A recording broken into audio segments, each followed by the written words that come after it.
জি, আসসালামু আলাইকুম এভরিওয়ান।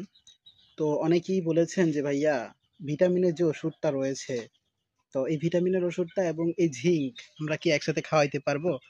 তো বিষয়টা হলো আপনি জিঙ্ক এবং ভিটামিনের ওষুধ একসাথে খাওয়াইতে পারবেন। হুম? তো এটা খাওয়াইলে কোনো প্রবলেম হবে না। এটা একসাথে খাওয়াইলে কোনো কিছু হয় না। আমি নিজেই খাওয়াচ্ছি। সো এটা কিভাবে কি খাওয়াবেন? মনে করেন এই যে আমি যেভাবে খাওয়াচ্ছি ৫ লিটার পানি এখানে আমি নিবো। একটু কম আছে ৫ লিটারের। আমি এখানে ওষুধটা গুলাবো যেহেতু। ফার্স্ট অফ অল আমি এখান থেকে ভিটামিনের ওষুধটা আমার এই মগের ভিতরে নিবো। ঠিক আছে? মগের ভিতরে নেওয়ার পরে এখানে কিছু পানি নিবো।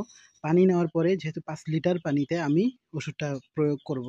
সো সেই ক্ষেত্রে আমার এখানে ৫ মিলি ভিটামিনের ওষুধ নিতে হবে।